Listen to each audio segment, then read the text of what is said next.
FIA President Mohammed Sulayem hit global headlines in the aftermath of F1's season-opening Bahrain Grand Prix, with news that the UAE native is being investigated for an alleged attempt to interfere with a race result, specifically 2023 Saudi Arabian Grand Prix. Fernando Alonso finished the race third on the road, but dropped to fourth after he was handed a 10-second time penalty due to his Aston Martin team touching the car during a penalty stop. But the Spaniards still made the podium after the stewards rescinded the punishment. Aston Martin was understood to have successfully argued its case in review, but the matter is now being investigated by the FIA's Ethics Committee after a whistleblower accused Sulayem of attempting to interfere and get Alonso's 10-second penalty overturned.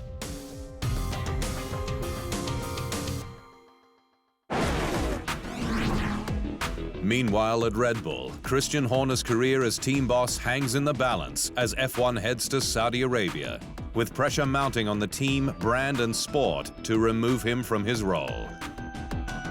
Horner arrived in Bahrain having been cleared of wrongdoing following an independent investigation into allegations of inappropriate controlling behavior by a female colleague. But just 24 hours later, Horner was back in the news after 79 unverified WhatsApp screenshots of conversation purporting to be evidence in the investigation were sent to F1 personnel and media.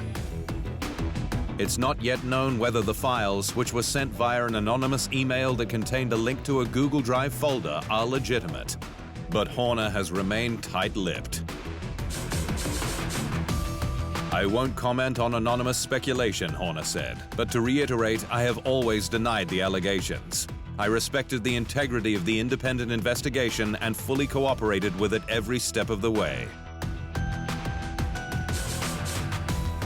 Horner met with F1's top brass in Bahrain for urgent crisis talks, with FIA President Mohammed Sulayem stating the issue was damaging the sport. Max Verstappen's father Jos said Red Bull risked being torn apart, while Horner remains in his position, which suggests that it is untenable. The implosion continues at Alpine, with Technical Director Matt Harmon and Head of Aerodynamics Dirk de Beer, the latest personnel to hand in their resignations to Enstone. Alpine endured an embarrassing start to its season, with its French drivers Esteban Ocon and Pierre Gasly finishing 17th and 18th respectively, after starting from the back row of the grid. Alpine has been in freefall since its brutal management cull at last year's Belgian Grand Prix, with this year's A524 both overweight and lacking in aerodynamic performance.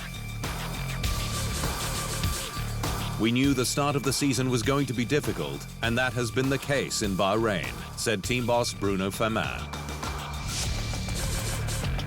Famin has since taken a three-pillared approach to the technical lineup, with Joe Burnell leading engineering, David Wheater managing aerodynamics, and Kyron Pilbeam performance. Sergio Perez says he's going back to basics this season, focusing on making progress through a weekend and building his performance from the opening practice session. Checo is in his fourth season with Red Bull Racing, his 14th in F1. But he told F1's official podcast Beyond the Grid that he needs to make the most of his weekends to take a clear step forward. I think basically just being able to focus on the right approach for the entire weekend, getting quality done properly, making that progression. I think what happened last week was that we lacked a lot of progression through the weekend. And I think being able to dial in, improving from Friday to Saturday, Saturday to Sunday, making those jumps through the weekend will be key, because we always started strong, but we sort of stay there. Perez delivered in Bahrain, finishing second behind the winner, his three-time world champion teammate Max Verstappen, as Red Bull continued its dominant rampage in F1.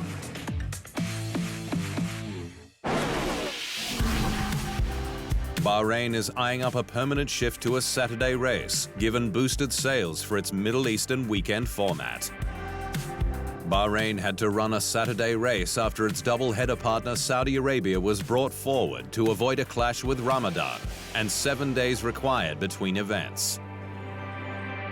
But aligned with a Middle Eastern weekend of Friday and Saturday, the event sold out earlier than usual, prompting organizers to rethink plans. Selfishly, I would say it makes better sense for the people in Bahrain to be on the weekend. Internationally, I don't know the answer, said Bahrain Grand Prix CEO Sheikh Salman bin Isa Al Khalifa. Bahrain will not host F1 season opener in 2025 though, with Australia returning to take that mantle for selected years as part of its recent deal extension through to 2037. Charles Leclerc says he didn't let emotion rule his head when it came to his latest Ferrari deal extension, admitting his focus was on whether the Scuderia could deliver him a car capable of the crown.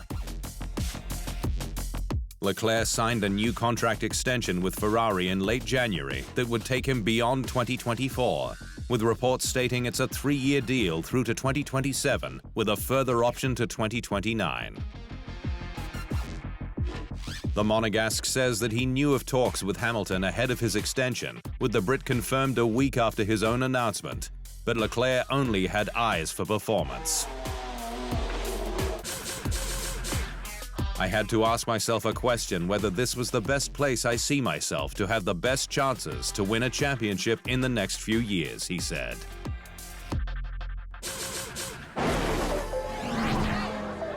(1996) F1 World Champion Damon Hill says that the sport should consider having all drivers on short-term contracts to keep them on their toes, despite 13 drivers being free agents at the end of the year. 2024 is F1's first campaign ever with no driver changes between seasons, meaning no rookies. And Hill, in a chat with the sport's official podcast F1 Nation, says it's something that could be mandated. I think that the fluidity in the market for drivers, it needs to be kept fluid. And I think maybe we should think about not allowing long-term contracts. So everyone's contract becomes up for renewal at the end of the year. That'd be a lot of talking. That'd be a great talking point.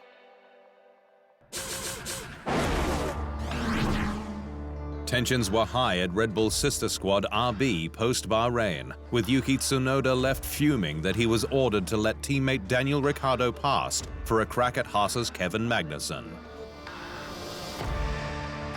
The Japanese driver, on hard tires following his second stop, was given 2 laps first to pass the Dane, but was then asked to move over to give his teammate on softs a shot, as was agreed pre-race.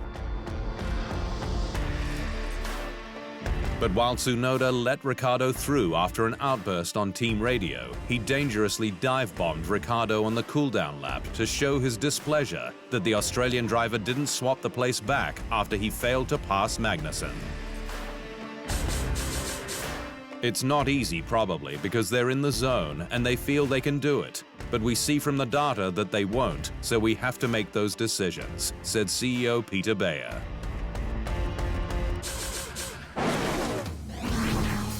Staying with RB, where Daniel Ricciardo has been savaged by Jacques Villeneuve, with the Canadian calling him a pure product of image and modern social media.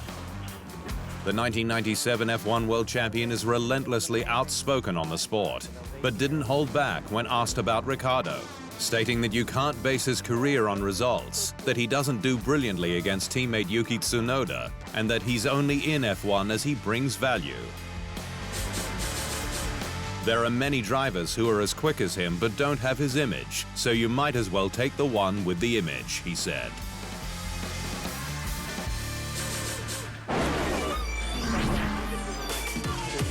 Red Bull has flown towards the future of F1 broadcasting, with the brand showing a new prototype drone that can keep up with its Grand Prix car. The world's fastest filming drone, developed by Dutch specialist Ralph Hogenberg, reaches a top speed of 350 kilometers per hour and proved capable of both speed and distance, which it did following drivers Max Verstappen and Liam Lawson during the RB20's shakedown across the 5.8-kilometer Silverstone F1 circuit. and Verstappen says it's a game changer. We've had a lot of the same shots, over the last few years. So I think now with these drones coming in, and especially this one being so fast as well, being able to keep up with the car, I think, in some particular corners as well, it would be so cool that the drone is like fully following the car as close as possible. So for sure, it's going to be very interesting, to finally be able to show that live to a lot of people.